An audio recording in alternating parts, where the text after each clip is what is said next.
that in a nation of 81 million, we have only had a handful of of my compatriots or co-nationals who have raised their voice about Pastor Brunson. Historically, for example, I think one of our proudest moments as a nation is when we offered refuge to, for example, persecuted Jews in the 15th century and persecuted, German dissidents during the Third Reich. And I think, again, historically, one of our most embarrassing moments will probably be the ongoing hostage diplomacy, which I think goes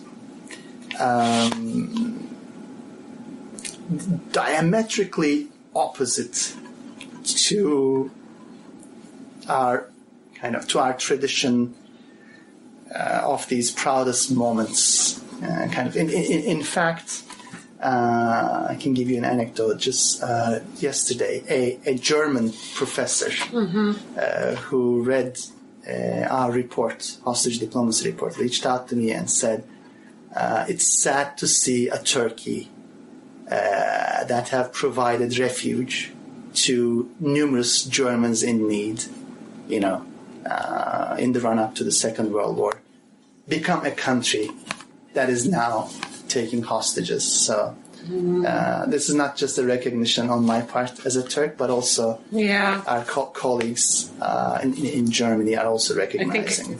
It's really a pity. It's a sad turn of I don't know. I think it's a low point for a lot of nations right now. Yeah.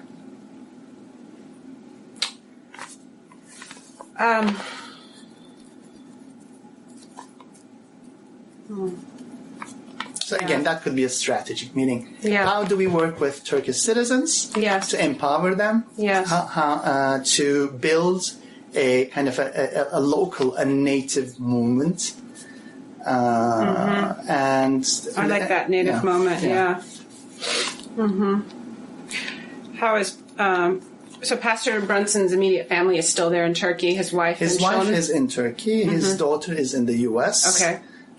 In fact, she postponed her wedding for a while. She was planning to get married. She wanted to make sure her father to be there, but I think ultimately she did get married, because this became such a long ordeal.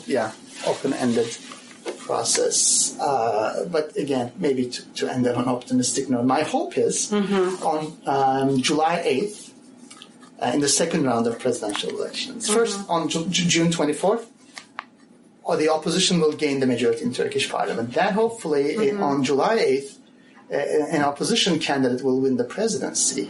And Turkey will be back on track with kind of normalization. What I mean by normalization is Turkey returning to rule of law, due process, kind of free and kind of fair justice system, or fair trials, and this would be the best remedy to all this. In fact, but that's when our real task begins. And I have written an op-ed in Turkish about this. Okay. I called Remedying Hostage Diplomacy, and because I think our responsibility as Turkish citizens is not just to release the hostages, but to undo the damage. I know what's stolen from Pastor Brunson and his family and colleagues can never be repaid or can never be undone. But again, I think we have a moral and historical responsibility to, first of all,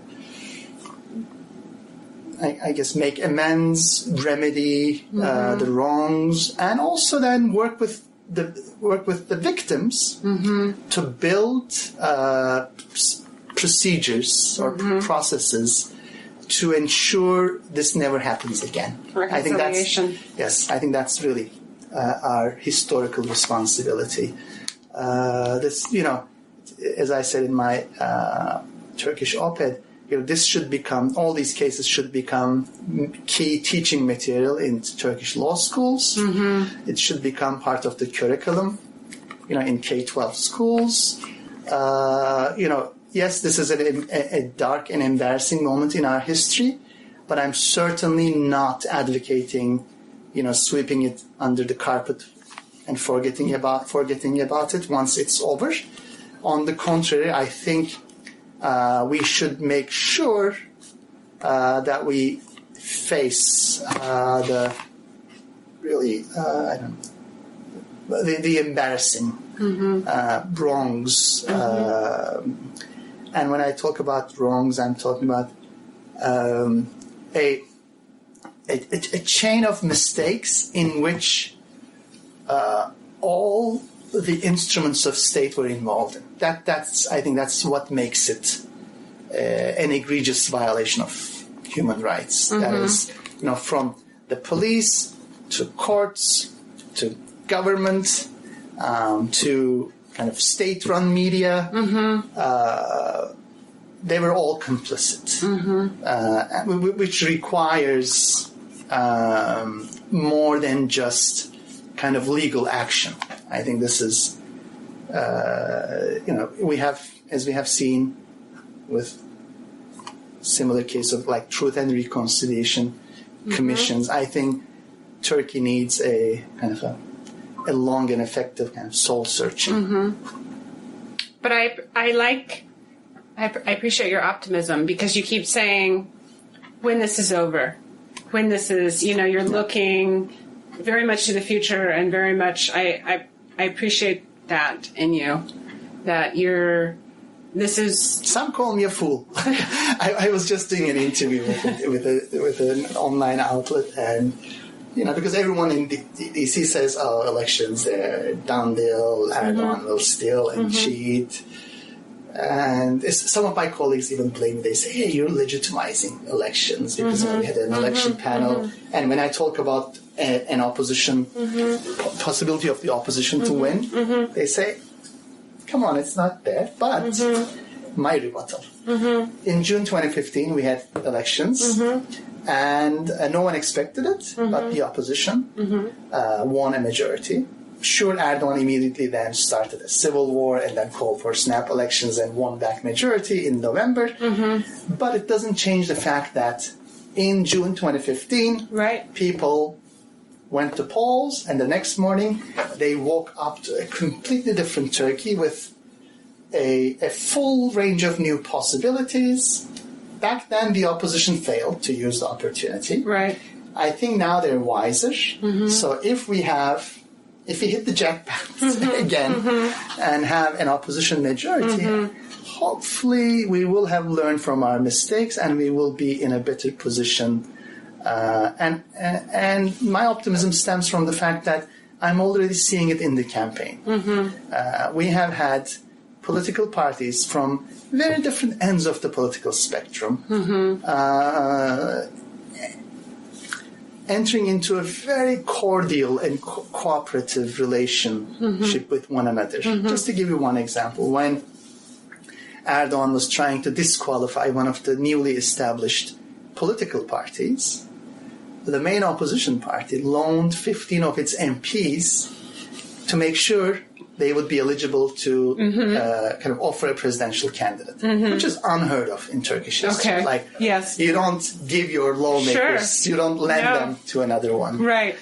Or, again, the main opposition party called its members to sign the petition of other minor presidential candidates so they could also be on the ballot box. So this is a new consciousness, I think. I think what people are seeing, that politics is not a zero-sum game. It's more about maintaining the ecosystem. So it took us an Erdogan catastrophe, I think, to discover that we are all on the same ship. We might have vast differences, but we also have a kind of a common denominator. Wonderful. Well, and I think having, like you said, I think you have to sometimes, unfortunately, get to a certain low in order to be able to then just say enough is enough. But I think also you have to have enough people with a certain level of optimism in order to say, we are going. Yes, we've been discouraged for so long, but we're going to act. We're going to keep at it. We're going to keep, because it may not be this election cycle, but it might be the next one. We're going to maintain this level of. Yeah. So anyway, I appreciate your attitude. I appreciate your time so much. Sure. So now I will also send you shortly